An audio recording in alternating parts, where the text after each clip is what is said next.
দুপুরবেলা। আসসালামু আলাইকুম।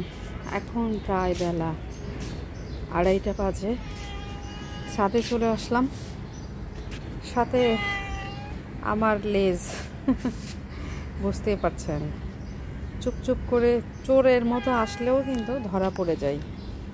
তো আমি এখন ওই যে করব, কিছু কলার সিল্কা ছাল আর একটা ডিম পচে গেছে, সেটা আমি গাছের গোড়ার এক সাইডে পুঁতে রাখবো। তো চলেন যাই দেখি। পেঁয়াও পেঁয়াও করো না, এখানে করতে পারি। এখানে গোলাপ গাছগুলো, তারপরে আরেকটা গাছ আছে গোলাপ গাছগুলোতে, এই গোলাপ গাছটাতে ভালোই ফুল আসতেছে, আমি চাইলে এখানেই দিতে পারি। আচ্ছা, আমি এটা নিয়ে আসি।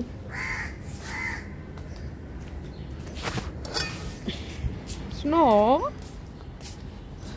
আসো। এখন প্রায়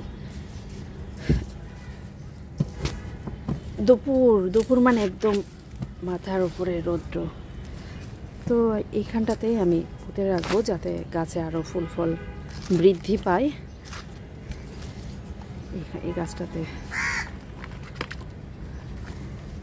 বাসায় ডিম যেগুলো আসলে থাকে, ওইগুলো যদি এভাবে গাছের গোড়ার একটু দূরে, 1 ফিট দূরে বা হাফ ফিট দূরে দিলে, এগুলো পচে এগুলো আবার সার হয়ে যায়। তখন আর এক্সট্রা কোনো সার ব্যবহার করতে হয় না, অর্গানিক সার হিসাবে আর কি কাজ করে।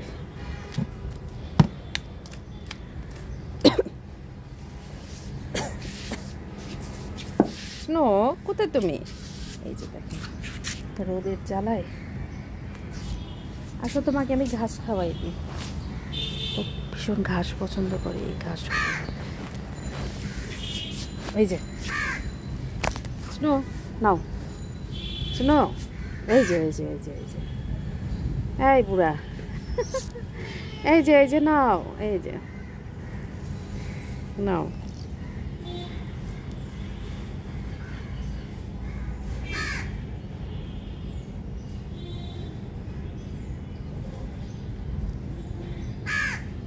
দুপুরবেলাটায় আসলে একটা ভালো কাজ হয়, সেটা হচ্ছে ছাদের সব সাইডে একটু পানি দিয়ে রাখলে নিচের ফ্লোরটাও ঠান্ডা হয় এবং গাছগুলো একটু শান্তি পায়।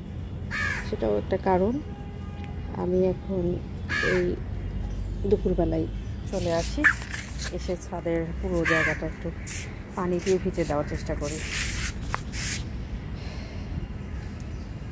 ওই বুদ্ধা, এই গরমে কেন আসছো তুমি? কেন আসছো তুমি? গরমে কি করবা? পচা বিড়াল, একটা পচা বিড়াল,